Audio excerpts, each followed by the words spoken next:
इस वीडियो में हम कंप्लीट सर्कल के बारे में सीखने का प्रयास करेंगे मेरे दोस्त। ये बात ध्यान में रखना, क्लास 10 आपका लास्ट एग्जाम है। लास्ट एग्जाम में आप one shot video class circle का, क्लास 10 के सर्कल का देख लो, पूरा कंप्लीट कर दिया जाएगा मेरे दोस्त। ऑपरेशन कर देंगे इसमें, थ्योरी के साथ साथ पूरे क्वेश्चन को भी सॉल्व करने का प्रयास करेंगे। पूरा क्वेश्चन सॉल्व होगा, केवल वेट करके आप देखते रहना। चलो स्टार्ट करते हैं। आप सबसे पहला हम इस वीडियो में बेसिक कॉन्सेप्ट ऑफ सर्कल के बारे में जानेंगे। पहले बेसिक कॉन्सेप्ट से स्टार्ट करते हैं, तब जाके क्वेश्चन पे जाते हैं। सबसे पहले हम बेसिक कॉन्सेप्ट से स्टार्ट करते हैं। बेसिक कॉन्सेप्ट में पहला चीज आता है circumference of a circle. Circumference of a circle किसे कहते हैं मेरे दोस्त? सर्कमफ्रेंस ऑफ अ सर्कल उसे कहते हैं जो बाउंड्री वाला लाइन होता है ना, हाई बाउंड्री को घुमा देना पकड़ के, इन टेटियों को बोलते हैं conference of a circle, circumference of a circle इनको बोला जाता है। अब अगला बेसिक कॉन्सेप्ट है radius of circle. Radius of circle किसे कहते हैं? ऐसा लाइन जो सेंटर से सर्कमफ्रेंस तक के डिस्टेंस को रेडियस ऑफ सर्कल बोला जाता है। ये बात ध्यान में रखना, एक सर्कल में अगर रेडियस पूछे ना, तो वो टोटली रेडियस आपस में बराबर होता है। क्या होता है? बराबर होता है। अब अगला चीज सीखते हैं diameter of a circle. Diameter of a circle किसे कहते हैं? ऐसा लाइन जो सेंटर से पास हो, जो सेंटर से पास हो, उसको डायमीटर ऑफ अ सर्कल बोलते हैं। एक सर्कल में अगर डायमीटर पूछे ना, तो वो टोटली डायमीटर एक सर्कल का इक्वल होता है। समझ गए होंगे। अब अगला हम सीखते हैं code of a circle. Code of a circle किसे कहते हैं? एक सर्कल बना लेना, और सर्कल बनाने के बाद उसमें बहुत सारा ऐसा ऐसा लाइन ड्रॉ कर लेना, लेकिन वो पूरे लाइन में एक ऐसा लाइन है जो एक्सेप्शन लाइन होगा, वो तुम जानता है। एक ऐसा लाइन है जो सेंटर से गुजरा है, उनको बोलते हैं डायमीटर ऑफ अ सर्कल।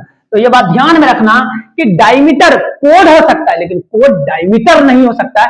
क्यों? क्योंकि एक ऐसा लाइन है जो सेंटर से गुजरा, और वो डायमीटर कहलाता है। क्या कहलाता है? डायमीटर कहलाता है।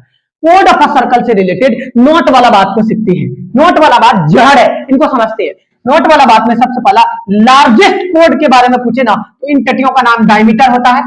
और उसके बाद every diameter is a code. जितना भी डायमीटर होगा वो कोड होगा। Every code is not a diameter. Every code diameter नहीं हो सकता, क्योंकि डायमीटर के लिए कंडीशन है कि वो लाइन सेंटर से गुजरना चाहिए, तभी ये होगा। अब अगला आता है concentric of a circle. Concentric of a circle किसे कहते हैं? जिसका सेंटर कॉमन हो, उनको कॉन्सेंट्रिक ऑफ अ सर्कल बोलते हैं। और सारा सर्कल ड्रॉ कर लेना इन टटियों में, जिसका सेंटर क्या हो, मतलब ई सर्कल का भी सेंटर यही है, ई सर्कल का भी सेंटर यही है, उसको बोला जाता है कॉन्सेंट्रिक सर्कल। बस इतना याद करके रखना कि जिसका सेंटर कॉमन हो, उसे कॉन्सेंट्रिक ऑफ अ सर्कल बोलते हैं। अगला non contact of a circle. Non contact of a circle का मतलब क्या होता है? देखो सर्कल ड्रॉ कर लेना, और उसके बाद जाके इन टटियों को दूर ड्रॉ कर देना। ये बेचारा इनके कांटेक्ट में है ही नहीं, तो मतलब इनसे इनको प्यार ही नहीं हुआ, इसी वजह से इसको बोलते हैं non contact of a circle. मतलब ये लाइन इसको टच ही नहीं कर रहा है, इसको non contact of a circle बोलते हैं। अब अगला second of a circle. Second of a circle किसे कहते हैं? एक सर्कल ड्रॉ करना और एक ऐसा लाइन ड्रॉ करना जो आर पार कट करके निकल जाए। सर्कल बेचारे को जो काट के बाहर निकल जाए, उसको सेकंड ऑफ अ सर्कल बोलते हैं। ये लाइन ऊपर भी ड्रॉ कर सकते हो, तुम्हारी मर्जी है।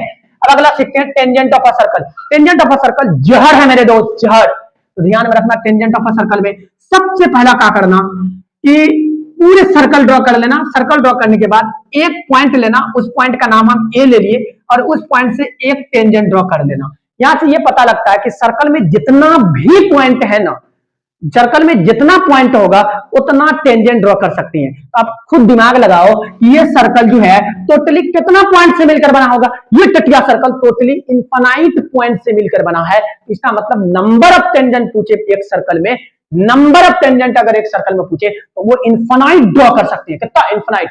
इसी वजह से कहा जाता है, ये बात ध्यान में रखना कि टेंजेंट ऑफ अ सर्कल में number of tangent drawn on a circle पूछे तो इनफाइनाइट बताना, क्योंकि सर्कल में जितना पॉइंट उतना नंबर ऑफ टेंजेंट, मतलब इनफाइनाइट टेंजेंट ड्रॉ कर सकते हैं।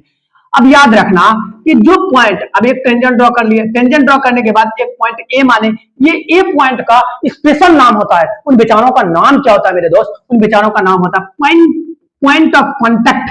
याद रखना, इस बेचारे का नाम होता है पॉइंट ऑफ कॉन्टैक्ट। अब अगला कहानी स्टार्ट होता है पैरेलल टेंजेंट के बारे में। पैरेलल टेंजेंट से रिलेटेड काफी इंपोर्टेंट है, ये क्वेश्चन आता ही है। पैरेलल टेंजेंट से रिलेटेड स्टार्ट करती है। ये बात ध्यान में रखना, एक सर्कल ड्रॉ करना, एक सर्कल में number of parallel tangent draw करने के है। ये बात ध्यान में रखना, एक सर्कल में नंबर ऑफ पैरेलल टेंजेंट कितना ड्रॉ कर सकते हैं? ओनली दो, 5 6 ड्रॉ मत कर देना, इधर से ड्रॉ मत कर देना। अगर इधर से कर दोगे ना तो यहाँ कट कर जाएगा। या तो तुम ऐसे ड्रॉ करना या तो तुम ऐसे ड्रॉ करना। तो एक सर्कल में पैरेलल टेंजेंट पूछे ना, एक सर्कल में पैरेलल टेंजेंट पूछे तो ओनली 2 बताना। अब अगला आता है, अब ध्यान में रखना, डायमीटर के पैरेलल कितने टेंजेंट ड्रॉ कर सकते हैं मेरे दोस्त? डायमीटर के, है एबी डायमीटर है एबी के ऊपर है। अब ध्यान में रखना, एबी डायमीटर है, डायमीटर के पैरेलल टेंजेंट अगर पूछे तो ओनली दो। ये सर्कल बनाना, एगो डायमीटर ड्रॉ कर देना, ऊपर एगो ऐसा दो लाइन खींच देना, यहाँ दोनों पॉइंट ऑफ कॉन्टेक्ट है। तो डायमीटर के पैरेलल कितने टेंजेंट ड्रॉ कर सकते हैं? ओनली 2 ड्रॉ कर सकते हैं पैरेलल टेंजेंट में। अब अगला, पैरेलल टेंजेंट का कहानी तो स्टार्ट हुआ था। पैरेलल टेंजेंट में सबसे पहला हम ये भी सीखते हैं कि सेकंड के पैरेलल कितने टेंजेंट ड्रॉ कर सकती हैं। ये बात ध्यान में रखना, सेकंड किसे कहते हैं? जो सर्कल को आर पार कर दे, जो सर्कल को आर पार कर दे, काट के बाहर निकल जाए, तो इसको सेकंड बोला जाता है, बता दिए अभी। तो सेकंड ऑफ सर्कल किसे कहते हैं? ये बात ध्यान में रखना, सेकंड के पैरेलल कितने टेंजेंट ड्रॉ कर सकते हैं? तो सेकंड के पैरेलल ओनली 2 टेंजेंट ड्रॉ कर सकते हैं। अगला आता है कोड। याद रखना, कोड के पैरेलल, ये ए बी कोड है, कोड के पैरेलल कितने टेंजेंट ड्रॉ कर सकते हैं? तो कोड के पैरेलल ओनली 2 टेंजेंट ड्रॉ कर सकते हैं। कोड के पैरेलल ओनली 2 टेंजेंट ड्रॉ कर सकते हैं। तो ओनली दो करके तो पक गया होगा, बस ड्रॉ ही कर सकते हैं, 2 तो करोगे क्या। ये बात ध्यान में रखना, सेकंड के भी पैरेलल ओनली 2 टेंजेंट ड्रॉ कर सकते हैं, कोड के भी पैरेलल ओनली 2 टेंजेंट ड्रॉ कर सकते हैं। यहां था पैरेलल टेंजेंट की कहानी, पैरेलल टेंजेंट फाइनली खत्म हो गया। अब सीखते हैं हम फाइनली, अब यहां के बाद अगला चीज समझते हैं, अगला बेसिक कॉन्सेप्ट। अगला बेसिक कॉन्सेप्ट आता है रेडियस। ये बात ध्यान में रखना, रेडियस का टेंजेंट के साथ रिलेशनशिप कैसा होता है, वैसे इसको प्रूफ भी देखेंगे। रेडियस का टेंजेंट के साथ परपेंडिकुलर का रिलेशनशिप होता है। कैसा होता है? परपेंडिकुलर का। तो ध्यान में रखना, ये P एक पॉइंट ऑफ कांटेक्ट है, ये टेंजेंट है, तो रेडियस टेंजेंट पर 90 डिग्री का एंगल बनाता है। मतलब रेडियस परपेंडिकुलर होता है टेंजेंट के, रेडियस परपेंडिकुलर होता है मेरे दोस्त टेंजेंट के, ये परपेंडिकुलर का साइन होता है, radius perpendicular to tangent. Radius का टेंजेंट के साथ, ये है रिलेशनशिप रेडियस का टेंजेंट के साथ। आप सीखते हैं एक्सटर्नल पॉइंट। एक्सटर्नल पॉइंट से कितने टेंजेंट ड्रॉ कर सकते हैं? एक्सटर्नल पॉइंट का मतलब बताएगा सर्कल बनाना, सर्कल के बाहर कोई भी एक रैंडम पॉइंट लेना, उस रैंडम पॉइंट से कितने नंबर ऑफ टेंजेंट ड्रॉ कर सकते हैं। तो सर्कल के बाहर अगर एक पॉइंट लेना, तो मान लो कि एक्सटर्नल पॉइंट हम पी लिए, इस पी पॉइंट से ओनली 2 ही टेंजेंट ड्रॉ कर सकते हैं। ध्यान में रखना, एक्सटर्नल पॉइंट से ओनली 2 टेंजेंट ड्रॉ कर सकते हैं, इससे ज्यादा नहीं कर सकते हैं। अब अगला आता है, ये बात ध्यान में रखना, जो एक्सटर्नल पॉइंट से टेंजेंट होता है वो आपस में बराबर होता है, जैसे इनका डेरिवेट देखेंगे क्योंकि ये थ्योरम है। अगला है इंटरनल पॉइंट।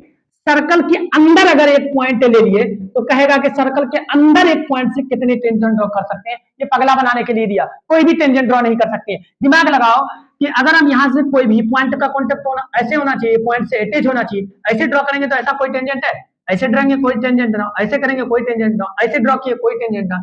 टेंजेंट उसे कहते हैं जो यहां से एक पॉइंट ऑफ कांटेक्ट को टच करता हुआ जाए, तभी टेंजेंट होगा। हमने सीखा कि एक्सटर्नल पॉइंट से ओनली 2 टेंजेंट ड्रॉ कर सकते हैं, वो दोनों टेंजेंट बराबर होता है, प्रूफ देखेंगे। इंटरनल पॉइंट से ओनली कोई भी टेंजेंट ड्रॉ नहीं कर सकते हैं। अंदर अगर सर्कल के एक पॉइंट है तो उससे कोई भी टेंजेंट ड्रॉ नहीं किया जा सकता है। अब फाइनली मेरे दोस्त थ्योरम स्टार्ट हो जाता है। थ्योरम जो है ना इतना इंपॉर्टेंट है मेरे दोस्त, इसको खा जाना है। अगर कहीं भी अगर इसको छोड़ दिया थ्योरम तो बेकार हो जाएगा। मतलब पूरे चैप्टर का हार्टबीट समझ के रखना थ्योरम को, इसलिए थ्योरम का स्टेटमेंट भी याद करना है और थ्योरम को पूरे फोड़ के बनाना है मेरे दोस्त। स्टार्ट थ्योरम स्टार्ट करते हैं। थ्योरम 1 स्टार्ट हुआ, ऐसा बहुत सारा थ्योरम है, ये टोटली थ्योरम को प्रूफ और सारा चीज देखेंगे, प्रूफ पूछता है। थ्योरम 1 का सबसे पहले स्टेटमेंट देख लो, थ्योरम 1 है, इसका सबसे पहला स्टेटमेंट क्या है कि the tangent at any point of a circle. A circle का मतलब एक सर्कल लेना, एक सर्कल लेना और एक सर्कल पर कोई एक पॉइंट लेना और उस पॉइंट से टेंजेंट को क्या करना, ड्रॉ करना। मतलब एक सर्कल लेना, उस एक सर्कल पर कहीं भी कोई एक पॉइंट लेना और उस पॉइंट से एगो टेंजेंट ड्रॉ कर देना, जिसको हम लोग, इस पॉइंट का नाम क्या है, इस पॉइंट को बोलते हैं पॉइंट ऑफ कांटेक्ट। तो बताओ इस पॉइंट को क्या बोलते हैं, पॉइंट ऑफ कांटेक्ट। तो सर ये स्टेटमेंट इसका बढ़िया से समझो कि the tangent at any point of a circle is perpendicular to the radius through the point of contact. मतलब जो सर्कल बनाना, सर्कल में एक पॉइंट लेना, उस पॉइंट का नाम पी पॉइंट लेना या फिर कोई भी ले लेना, उसको पॉइंट ऑफ कॉन्टेक्ट बोलते हैं। वहां से वो टेंजेंट ड्रॉ कर लेना और सेंटर बनाना। सेंटर से जो रेडियस होगा इस पॉइंट ऑफ कॉन्टेक्ट के साथ, पॉइंट ऑफ कॉन्टेक्ट के साथ जो रेडियस होगा वो परपेंडिकुलर होगा। ये हमें प्रूफ करना है। मतलब इस पूरे थ्योरम में गिवन क्या है मेरे दोस्त, पूरे थ्योरम में गिवन है एक सर्कल गिवन है और एक सर्कल में कोई भी एक पॉइंट लेना और उस पॉइंट से एक टेंजेंट को ड्रॉ कर लेना और उसका सेंटर बनाना। सेंटर से जो लाइन गिरेगा वो परपेंडिकुलर होगा। इन्हीं चीज को हमें प्रूफ करना है। चलो हम इनका प्रूफ देख लेते हैं। स्टेटमेंट को याद ही कर लेना बहुत इंपॉर्टेंट है, वैसे शॉर्ट में सीखेंगे। सबसे पहला इस थ्योरम में गिवन क्या है, इस थ्योरम में सॉल्यूशन लिखना और उसके बाद गिवन लिखना। गिवन में लिखना कि a circle with centre O, मतलब एक सर्कल है जिसका सेंटर ओ है and the tangent A Q, tangent का नाम क्या है ए क्यू है। तब आपको लिखना है टू प्रूव, याद रखना टू प्रूव लिखना। टू प्रूव में ओपी परपेंडिकुलर होगा ओ क्यू, मतलब ये टेंजेंट है, ये सॉरी ये रेडियस है, ये टेंजेंट है। रेडियस टेंजेंट पर परपेंडिकुलर होता है। उसके बाद कोई भी थ्योरम बनाने से पहले उन टेटियों का कंस्ट्रक्शन किया जाता है। कंस्ट्रक्शन में करना क्या कि ज्वाइन कर देना, ज्यादा का मत ज्वाइन करना, ज्वाइन करना ओ से क्यू को ज्वाइन कर देना, ओ से क्यू को ज्वाइन कर देना। देखो इस सर्कल पर एक पॉइंट कट किया, उस पॉइंट का नाम रख देना आर, कुछ भी रख सकते हो। कोई भी थ्योरम प्रूफ करने से पहले उसमें आपको पहले सॉल्यूशन लिखा जाता है, उसके बाद गिवन लिखा जाता है, उसके बाद टू प्रूफ लिखा जाता है, उसके बाद कंस्ट्रक्शन लिखा जाता है। इतना लिख दिया तो पूरा हाफ नंबर, हाफ से ज्यादा नंबर तो आपको मिल गया। ये फॉर्मेट होता है, इसको देख लेना बढ़िया से। अब आते हैं प्रूफ पे, इन टेटियों का प्रूफ देखते हैं। सबसे पहला हम जानते हैं, चल जाओ सर्कल पे। सर्कल पे जाते साथ देखो ओपी और ओ आर क्या है। ओपी ओ आर के बराबर है, प्रूफ लिखने के बाद ओपी ओ आर के बराबर है।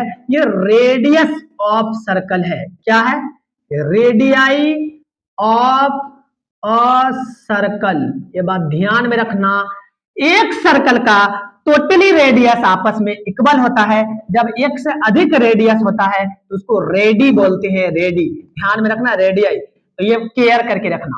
अब अगला चीज तुम गौर से देखना, अच्छा इसमें दिमाग लगा के थोड़ा देखना कि जो ओ क्यू लाइन होगा और उसके बाद जो ओ आर लाइन होगा, बताओ ओ क्यू और ओ आर में बड़ा कौन दिख रहा है। सर ओ क्यू बड़ा है और ओ आर क्या है छोटा है, तो मतलब ओ क्यू बड़ा है, ऐसा साइन तो दे ही सकते हैं। ओ क्यू ग्रेटर हो गया और ओ आर क्या हो गया छोटा हो गया। अब यहां के बाद क्या करना कि ओ क्यू ग्रेटर होगा, ओ आर किसके बराबर है ओ आर, यहाँ ओ आर कैपिटल आर लिखना था, सॉरी। ओ आर किसके बराबर है ओपी के, तो ओ आर के स्थान पर ओपी बैठा देना, ओ आर के स्थान पर ओपी बैठा देना। ये कहां से आया, ये ऊपर से आया, क्योंकि ओपी ओ आर के बराबर है। हम यहां से ये साबित कर दिए कि जो ओ क्यू है वो हमेशा ओपी से छोटा होगा। ऐसा और भी कोई पॉइंट डालेंगे तो वो हमेशा ओपी उसमें सबसे छोटा मिलेगा। मतलब जो ये वाला लाइन है वो हमेशा जिंदगी भर सबसे छोटा मिलने वाला है। तो ये केयर करके रखना कि अगर एक लाइन पर ऐसा कोई लाइन ड्रॉ करना, यहां से ऐसे ऐसे करके बहुत सारा लाइन ड्रॉ कर देना। सबसे छटका लाइन है ये वाला नट्टा लाइन को बोलते हैं परपेंडिकुलर लाइन। जो सबसे छोटा लाइन होता है ना कोई भी स्ट्रेट लाइन पर, उसको परपेंडिकुलर लाइन बोला जाता है। तो इसी वजह से हम कह सकते हैं कि ओपी ओक्यू से छोटा है, इसका मतलब ओपी आप छुटका हो गया। और भी कोई पॉइंट ड्रॉ करेंगे उससे अगर कंपेयर करेंगे तो हमेशा ओपी उन सभी लाइन से लेंथ से छोटा होगा। तो इसी वजह से इस थ्योरम में लास्ट में लिखना पड़ेगा hence OP is the shortest distance between a point. मतलब इस पॉइंट जितना भी पॉइंट डालेंगे, इस पॉइंट के बीच में जितना भी पॉइंट डालेंगे उससे जो सबसे छोटका डिस्टेंस होगा वो ओपी का ही मिलेगा। जो सबसे छोटका डिस्टेंस होता है उसको परपेंडिकुलर लाइन बोला जाता है। इसी वजह से लास्ट में ये थ्योरम के लिखना, यहाँ के बाद लास्ट में इस थ्योरम के लिखना hence OP is the shortest distance between a point and a line is the perpendicular distance. जो ये लाइन होगा वो परपेंडिकुलर लाइन होगा क्योंकि वो शॉर्टेस्ट डिस्टेंस है। लास्ट में लिखना that is OP perpendicular A Q. तो लास्ट में लिखना ओपी परपेंडिकुलर होगा ए क्यू के, हेंस प्रूव्ड। ये था थ्योरम 1 जो रेडियस टेंजेंट के साथ 90 डिग्री का एंगल बनाता है। याद करके रखना, रेडियस टेंजेंट के साथ 90 डिग्री। अगला थ्योरम 2 को सीखते हैं मेरे दोस्त। थ्योरम 2 बहुत जहर है, ये बात ध्यान में रखना। थ्योरम 2 जो है ना हजारों बार पूछ चुका है, जब से एग्जाम हो रहा है तब से ये समझ लो दमाजी लगता है सीबीएसई बोर्ड वाले का। कोई भी बोर्ड वाले का ये दमाजी दिखता है, इसी वजह से इन टटियों को पूरा सॉल्व करने का प्रयास करेंगे मेरे दोस्त। थ्योरम 2 समझने का प्रयास करते हैं।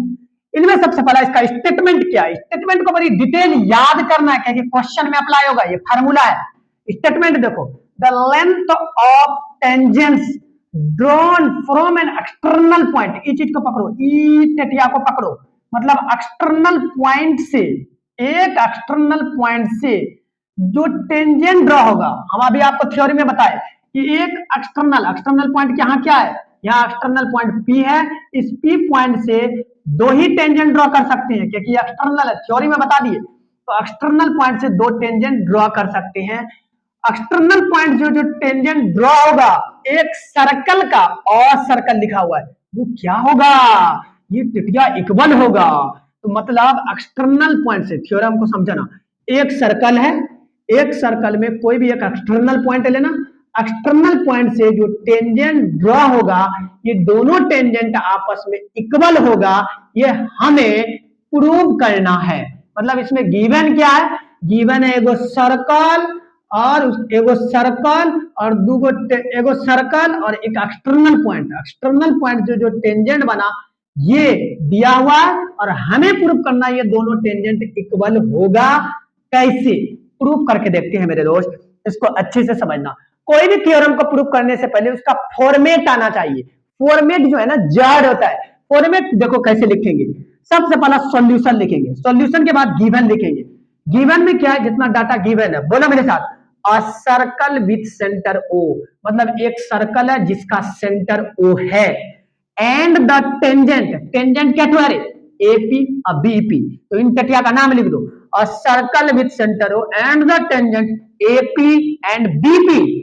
तब हमें टू प्रूव करना है ये दोनों टेंजेंट आपस में इक्वल होगा, तब लिखना हमें टू प्रूव एपी बराबर बीपी। अगला हमें कोई भी थ्योरम प्रूव करने से पहले उनको कंस्ट्रक्शन करना पड़ता है, या हमें कंस्ट्रक्शन दिखाना बहुत जरूरी है। कंस्ट्रक्शन में काफी जितना डॉटेड लाइन है ना वो कंस्ट्रक्शन है। कंस्ट्रक्शन में क्या करिए, हम ओ को ए से मिला दिए, ओ को बी से मिला दिए, ओ को पी से मिला दिए, इसी वजह से लिखे join O A O B O P, बात खत्म, इससे ज्यादा मत लिखना। अब फाइनली आ जाते हैं प्रूफ पे। शायद आपको फॉर्मेट तो समझ में आ गया होगा। फॉर्मेट कैसे तैयार करेंगे मेरे दोस्त, फॉर्मेट तैयार करेंगे, सबसे पहले उन टेटलों को सॉल्यूशन लिखेंगे, उसके बाद गिवन लिखेंगे, गिवन के बाद टू प्रूफ लिखेंगे, टू प्रूफ के बाद कंस्ट्रक्शन लिखेंगे, तब प्रूफ पे आएंगे। घर पर दो चार बार बोलना, ये फॉर्मेट समझ आ जाएगा। अब आते हैं प्रूफ पे। प्रूफ पे आते साथ क्योंकि हमें प्रूफ करना है टेंजेंट बराबर है। ये टेंजेंट दिखता किसमें है, ये टेंजेंट दिखता है एपी और बीपी, तो मतलब यहाँ एगो ऊपर है एगो नीचे है, तो इससे रिलेटेड जो ट्रायंगल बन रहा है ना वो दोनों ट्रायंगल को कॉन्ग्रुएंस कर दो। कैसे करेंगे देखना, कौन कौन टेंजेंट है, एक ए ओ पी है, एक बी ओ पी है। तो बताओ ट्रायंगल का नाम, प्रूफ पे आएंगे इन ट्रायंगल, ट्रायंगल का नाम बोलो, ए in triangle A O P and triangle B O P. कौन लिए, A O P B O P, ये ट्रायंगल ले लेना। अब इसको अलग से काट के अलग कर लेना ताकि समझने में आसानी हो। इन टेटियों को एओपी को कट कर दो, देखो हमने कट कर दिया, एओपी को अलग काट देना यहां से निकाल के, फिर उसके बाद बीओपी को अलग काट देना। काटने के बाद तुम देखना सबसे पहला बात, दोनों में देखो ओपी और ओपी क्या है, धड़ाधड़ लिखो, ओपी बराबर ओपी, ये भैया कॉमन है, ये क्या है कॉमन है। अब अगला देखना, यहां कितना डिग्री है, यहां देखो ये पॉइंट ऑफ कॉन्टेक्ट है और हाई रेडियस है, ये पॉइंट ऑफ कॉन्टेक्ट है ही रेडियस है। अभी बैग वाला थ्योरम पर क्या है कि रेडियस टेंजेंट के साथ 90 डिग्री का एंगल बनाता है। ई रेडियस ई टेंजेंट, रेडियस टेंजेंट के साथ यहाँ जो एंगल बनाएगा कितना डिग्री, 90 डिग्री। यहाँ जो एंगल बनाएगा 90 डिग्री, क्योंकि ई रेडियस ई टेंजेंट 90 डिग्री का एंगल बनाएगा। ये दोनों एंगल आपस में क्या होगा, इक्वल होगा। इनका नाम कर दो 1 2 रख दो, आसानी होगा। मतलब ये डायग्राम में भी दिखा दो 1 2। तो एंगल 1 बराबर एंगल 2 बोथ 90 डिग्री। ये दोनों कितना डिग्री है, 90 डिग्री। अब अगला चीज समझना, समझने का प्रयास करना, ये दोनों कितना डिग्री है, 90 डिग्री। अब आगे देखो OA और OB, ये हमें क्या दिख रहा है, OA और OB सर्कल का रेडियस है। यहाँ देख लो सेंटर से, तो यहाँ लिख देंगे OA बराबर OB, ये रेडियाई ऑफ सर्कल है। क्या है, रेडियाई ऑफ सेम सर्कल। इन टेटियों को लिखना है ऐसे मेरे दोस्त। फिर दोबारा देखो कि OP OP दोनों में कॉमन है और एंगल 1 एंगल 2 के बराबर है। एंगल 1 एंगल 2 के बराबर है, both 90 degree, both 90 degree. Angle 1 angle 2 के बराबर, बोथ 90 डिग्री। रीजन, क्योंकि रेडियस टेंजेंट के साथ कितना डिग्री का एंगल बनाता है, 90 डिग्री। यही वजह से यहाँ 90 डिग्री हुआ और OA OB के बराबर होगा, क्योंकि ये रेडियाई ऑफ सेम सर्कल है। ये बात ध्यान में रखना। अब अगला देखना, जब भी 90 डिग्री दिख जाए ना, जब भी 90 डिग्री दिख जाए ना, तो तुरंत दिमाग लगाना RHS वाला कॉन्ग्रुएंस रूल। तो RHS वाला कैसे होगा, यहाँ 90 डिग्री, यहाँ 90 डिग्री, 90 के सामने ई वाला हाइपोटेनियस होगा और ई वाला भी क्या होगा, हाइपोटेनियस होगा। तो मतलब हाइपोटेनियस बराबर है और एगो साइड बराबर है, इसका मतलब यहाँ RHS रूल लगेगा। तो ट्रायंगल AOP कॉन्ग्रुएंस होगा ट्रायंगल BOP के बाय कौन रूल, बाय RHS रूल। जैसे ये कॉन्ग्रुएंस होता है, एक मेरे पास बहुत रामबान चीज होता है जिसका नाम होता है CPCT। तो ध्यान में रखना, CPCT से AP किसके बराबर होगा, BP के। धर धर लिख दो इनको, AP BP के बराबर होगा बाई CPCT। CPCT का full form corresponding part of congruence triangle are equal. जो भी कॉन्ग्रुएंट ट्रायंगल होगा उनका करस्पॉन्डिंग पार्ट आपस में इक्वल होगा, ये कहता है CPCT। ये थ्योरम इतना जहर है कि पूरे थ्योरम में यूज होगा, पूरे क्वेश्चन में यूज होगा। थ्योरम का नोट वाला बात क्लियर करके रखना, बहुत इंपॉर्टेंट है। एक सर्कल बनाना, सर्कल के बाहर एक पॉइंट लेना, पॉइंट लेने से यहाँ से एक एक्सटर्नल पॉइंट है, क्या है, इस पॉइंट से दो टेंजेंट ड्रॉ कर लेना, करने के बाद यहाँ सेंटर लेना। ये दोनों टेंजेंट आपस में क्या होगा, इक्वल होगा, मतलब AP BP के बराबर होगा। इसको शॉर्ट में याद करके रखना, ये external point from a circle are equal, tangent from a external point of a circle are equal. ये जहर है, इसको देख ही लेना, बना ही लेना, बहुत इंपॉर्टेंट है। अब अगला, अभी हमने थ्योरम 2 को सीखा, अब आ जाती हैं हम थ्योरम 3 पे। मेरे दोस्त थ्योरम 3 काफी इंपॉर्टेंट है, इन टेक्नियों को डील करती हैं। ये टोटली बेसिक कॉन्सेप्ट प्लस में थ्योरम चल रहा है। ये खत्म होने के बाद तब हम क्वेश्चन पे चलेंगे। याद रखना थ्योरम 3 का सबसे पहला स्टेटमेंट अपनी कॉपी में लिख लेना।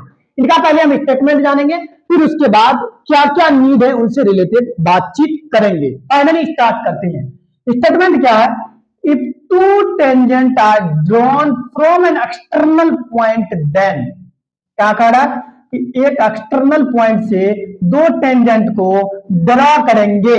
फिर दोबारा, एक्सटर्नल पॉइंट से दो टेंजेंट को ड्रॉ करेंगे। अगर ड्रॉ करेंगे तब they subtend equal angles at the centre, मतलब उसके थ्रू सेंटर पर जो एंगल बनेगा ना वो इक्वल होगा। वो क्या होगा, इक्वल होगा। पहला बात ये कहा। दूसरा बात ये कहा कि they are equally incline to the line, कहा जाता है कि उस equally incline to the line segment joining the centre to that point, मतलब जहां वो टेंजेंट मिलेगा वहां का भी एंगल आपस में इक्वल होगा। तो हम इसको डायग्राम से समझते हैं अच्छे से। सबसे पहला इस थ्योरम को जानने के लिए आपको एगो प्यार से सर्कल बनाना पड़ेगा। प्यार से बनाने के बाद एगो एक्सटर्नल पॉइंट के बारे में बात किया, मतलब एक्सटर्नल पॉइंट। तो यहां से आप एगो एक्सटर्नल पॉइंट ले लो मेरे दोस्त, ये एक्सटर्नल पॉइंट हो गया। इन गतियों का नाम रख दो A B और इनका नाम P रख दो। ये दोनों पॉइंट ऑफ कांटेक्ट है और यहाँ सेंटर है, इनको सेंटर से मिला दो और इनको सेंटर से मिला दो, मिला दिए। अब ये क्वेश्चन क्या कर रहा है, इसको ओ बोल दो, यहां से कंस्ट्रक्शन करके इसको ज्वाइन कर दो। ज्वाइन करने के बाद क्वेश्चन, पहला क्वेश्चन का डिमांड क्या है, देखना पहला चीज का डिमांड क्या है, ये subtend equal angles at the centre, मतलब सेंटर पर जो एंगल बनेगा वो आपस में इक्वल होगा, मतलब हाई वाला एंगल इसको 1 बोल देते हैं और हाई वाला एंगल ये बराबर होगा, मतलब एंगल 1 एंगल 2 के बराबर होगा, ये हमें प्रूव करना है। दूसरा question, they are equally inclined to the line segment, line segment के थ्रू जो एंगल यहां बनाया ये दोनों एंगल भी आपस में बराबर होगा, इसे हमें प्रूफ करना है। तो इसको 3 बोल देती है, इसको 4 बोल देती है। चलो हम फाइनली इसका प्रूफ देखते हैं।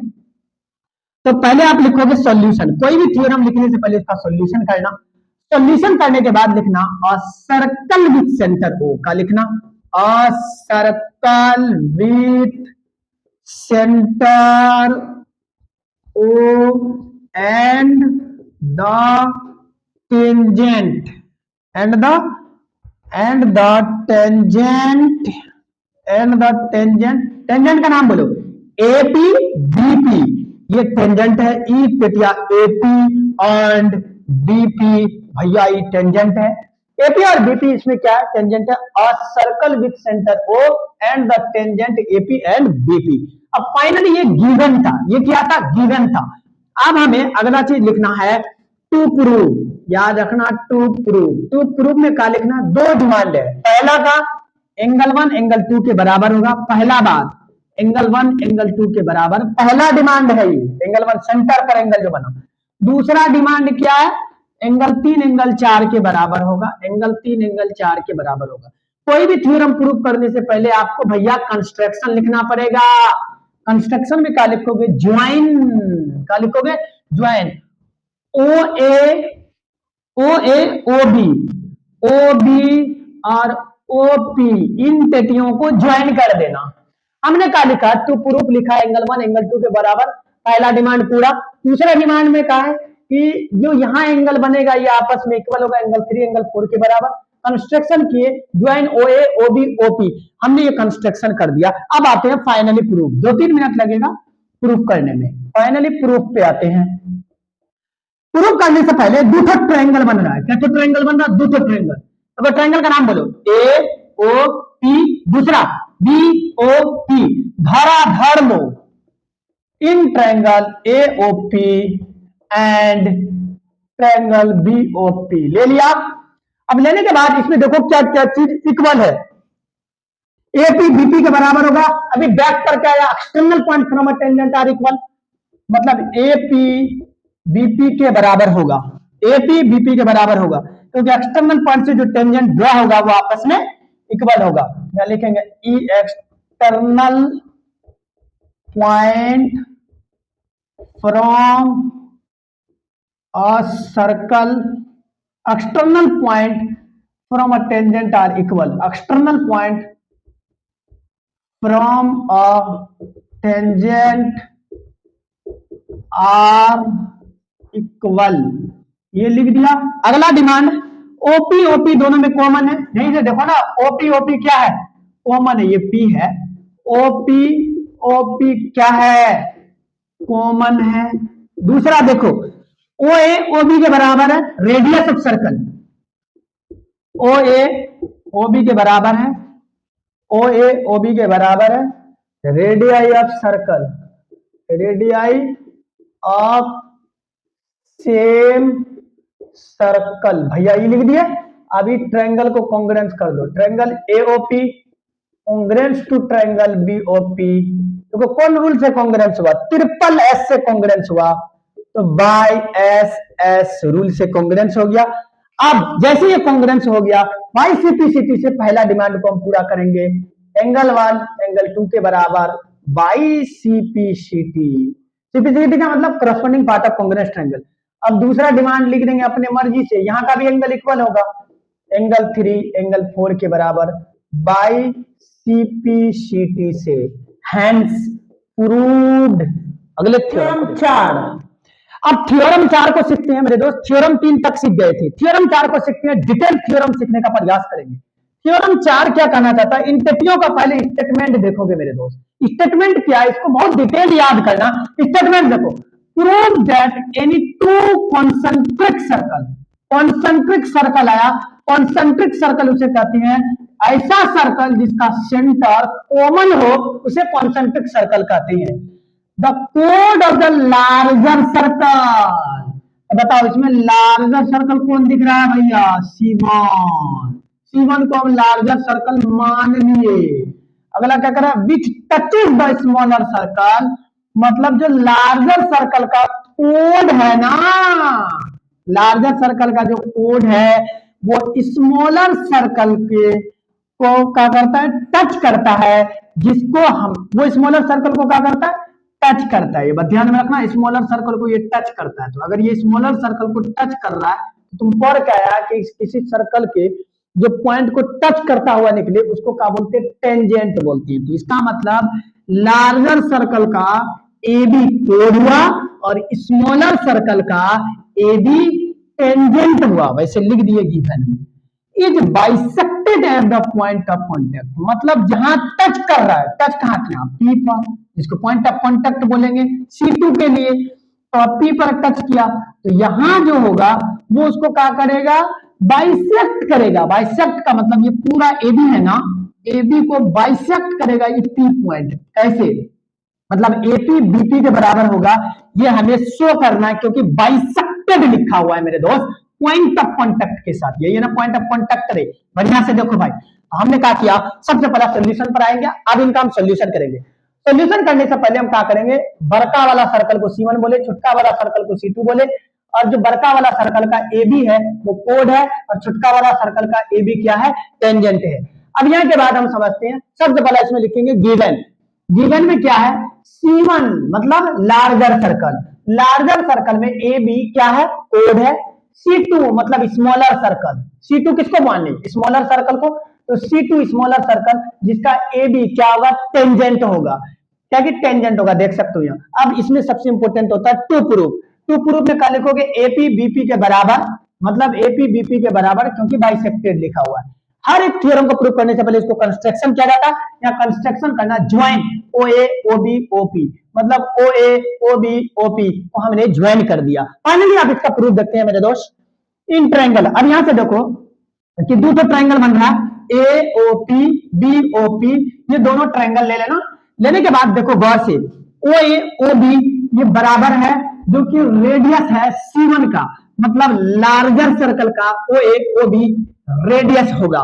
दोनों में देखो OP OP कॉमन है, तो फटफट लिखो ई पगलवा को, OP OP क्या है, कॉमन है, फटाफट लिखना है।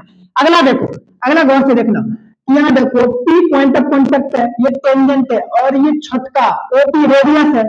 इसका मतलब यहाँ 90 डिग्री का एंगल बनाएगा, तो रेडियस टेंजेंट के साथ कितने डिग्री का एंगल, 90 डिग्री का एंगल। हम लिख सकते हैं एंगल OPA ये बराबर होगा एंगल OPB के, OPB के बोथ 90 डिग्री। यहाँ लिख सकते हैं रीजन में, रेडियस परपेंडिकुलर टू टेंजेंट, यही लिखना मेरे दोस्त। अब अगला लिखना, अब देखो कौन रूल से कॉन्ग्रुएंस हो गया, जब भी 90 डिग्री देखे ना तो पहले तुम RHS पे जाना। अब यहाँ गौर से देखो, RHS का रूल क्या, हाइपोटेनियस बराबर होना चाहिए। ये 90 डिग्री यहाँ है, 90 के सामने ये H, तो मतलब तुरंत ये समझ जाना ये RHS से कॉन्ग्रुएंस होगा। तो मतलब ट्रायंगल AOP कॉन्ग्रुएंस होगा ट्रायंगल BOP बाय कौन रूल, बाय RHS। RHS का मतलब राइट हाइपोटेनियस। अब हमें प्रूफ क्या करना है यार, मतलब AP BP के बराबर, AP BP के बराबर करना है, तो यहाँ लिख देंगे हैंस AP BP के बराबर। एक बहुत प्यारा सा चीज होता है जिसको बोलते हैं CPCT, सब बच्चा जानता है। CPCT का मतलब होता है corresponding part of congruence triangle, corresponding part of congruence triangle से AP BP के बराबर हो गया। फाइनली हैंस थ्योरम है, यही थ्योरम को एंड करेंगे। देखना पांचवा थ्योरम, जोहर थ्योरम है, ये बोर्ड में पूछता है, ये समझ लो दमाजी दिखता है बोर्ड का, तो बहुत अच्छे से हम इसको समझते हैं। इन टेक्नियों का स्टेटमेंट क्या है, statement prove that the tangents drawn at the ends of a diameter of a circle are parallel. मतलब उसका ये कहना है कि एगो सर्कल बना लो और सर्कल में एगो डायमीटर बना लो। देखो पी क्यू क्या है भैया, डायमीटर है।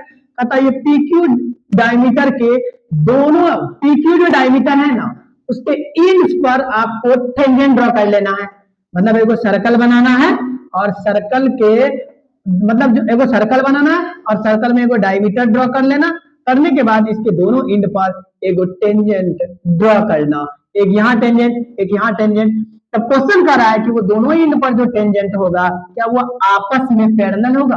मतलब डायमीटर के जो इंड पर टेंजेंट बना ए बी और सी डी, क्या ये आपस में पैरेलल होगा, यही शो करना है। ये पूछता है VBI, prove that the tangent drawn at the ends of a circle, ends of a diameter of a circle are parallel. चलो फाइनली इनका प्रूफ देखते हैं।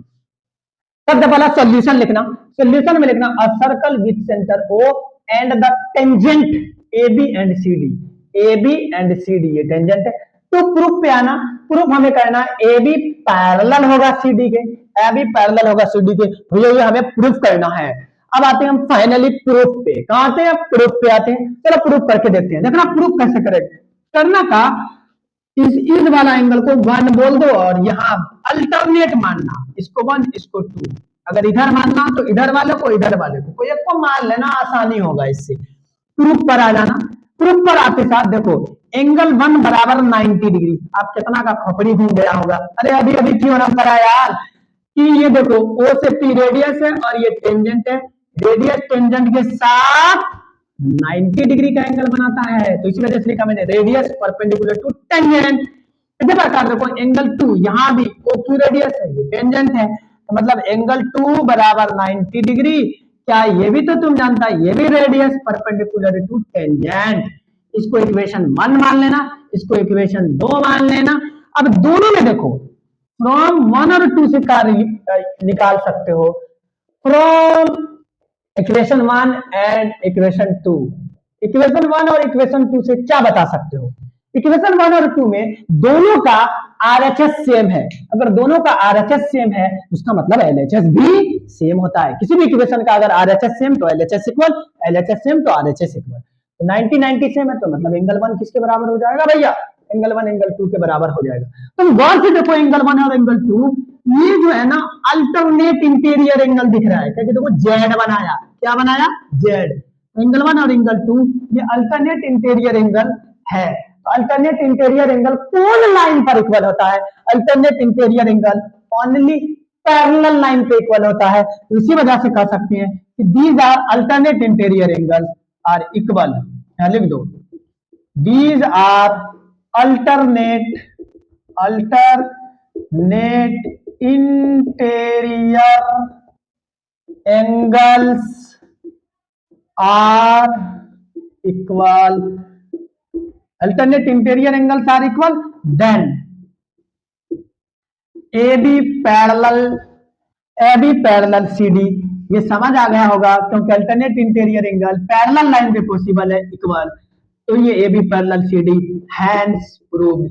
ये कंप्लीट सर्कल का क्या था मेरे दोस्त, थ्योरी था, पूरा कंप्लीट सर्कल का थ्योरी था। जितना भी इंपोर्टेंट वर्ड था बोर्ड से रिलेटेड वो टोटली को डाल दिया गया है।